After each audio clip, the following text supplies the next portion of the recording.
Hi everybody, so I just got my questions from Tasha, and the first one is this. Ezra is a third grade student who is having difficulty in reading comprehension and math. Noticing this difficulty, Ezra's teacher mitigated through small group instruction with peers, with which he did not respond. His teacher then conducted several one-on-one sessions with very little signs of improvement.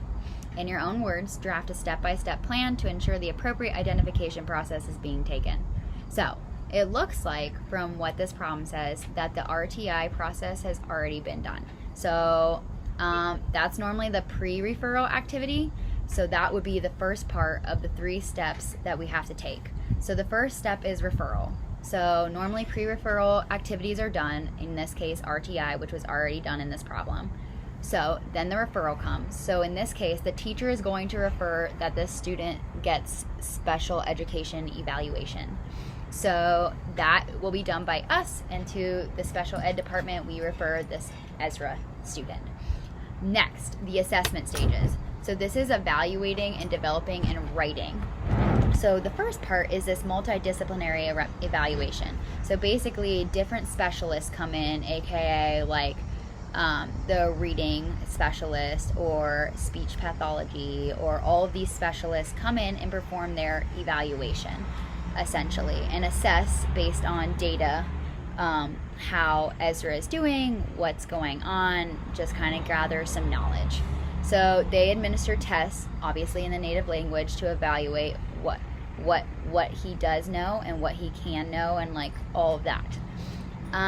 The next is the IEP meeting. So based on the data that was gathered, an IEP meeting will take place.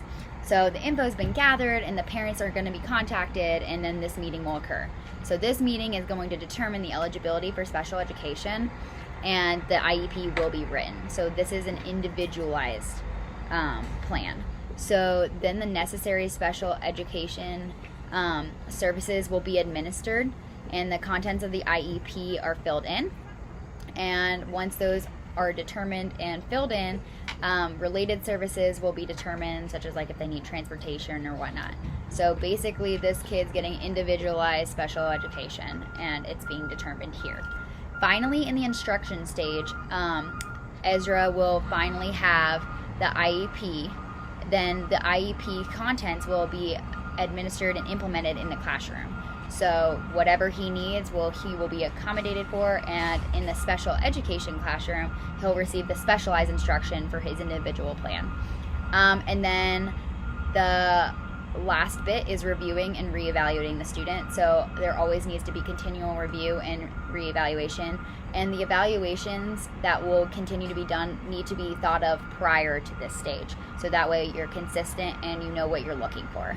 So this is what Ezra is going to do, and this is a great plan, step-by-step plan, to ensure that he gets the appropriate process done for this situation.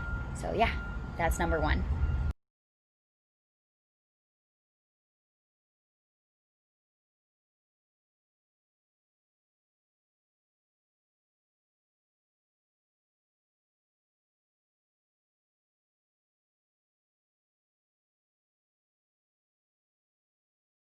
So for number 2, as we have read, the discrepancy between intellectual ability and achievement is a controversial topic, mainly due to the use of cognitive intelligence assessments such as IQ tests.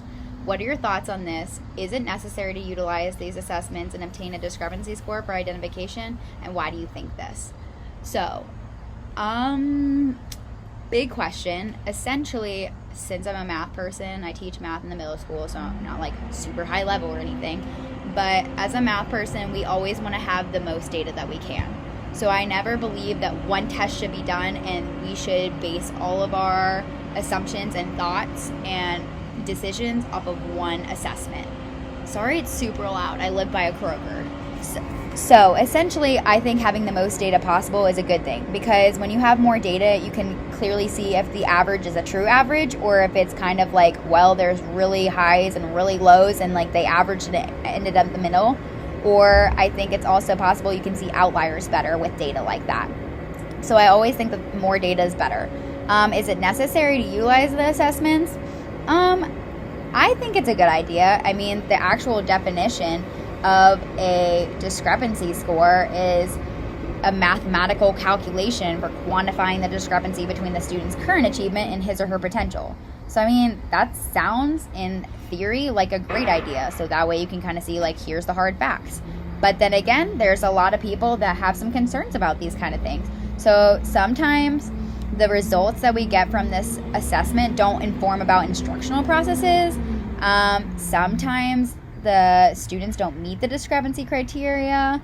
And then sometimes the assessments don't discriminate between, like, the disability or, like, what actually happened, like if it's just like a coinkydink that they did terrible, or sometimes there's like misidentification. I mean, there's so many different things that could go wrong. However, this is something that has been established, and this is something that's relatively easy to hand out and do.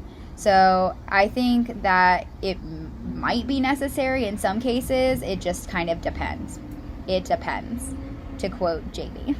So that's what I think about that problem.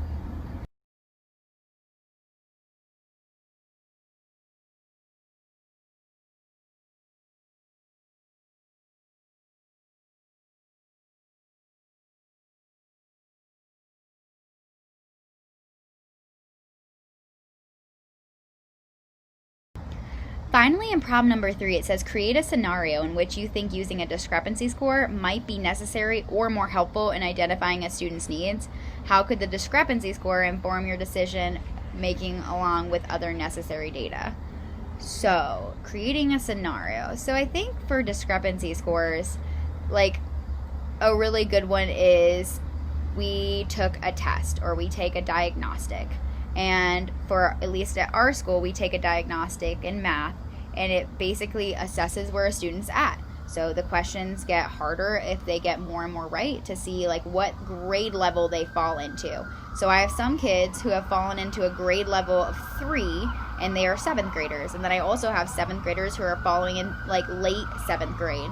So all of that to say that these scores basically are assessing where they're currently at. And then let's say like they take this IQ score, and they test either way higher or way lower. So I think that these kind of scores, I mean, that would be very confusing, because I think personally, as an anxious test taker, some days we just aren't on the game. And I know some students took that test and they just selected random answers, and voila, they're at grade level 5 and they're in 7th grade. Is that truly their actual knowledge? I don't believe so, since I've seen them perform at better and higher levels.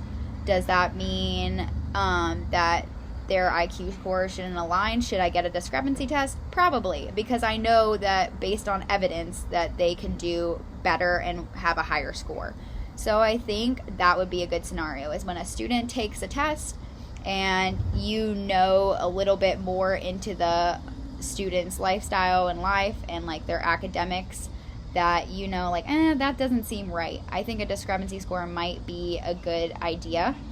And then I also think that you can combine the discrepancy score and kind of average out almost, or find the median of the scores that you have based on all the assessments taken, and that might be helpful for that student, so you can truly place them where they need to be and give them the differentiated instruction and the remediation that they deserve. So yeah, that's my thoughts.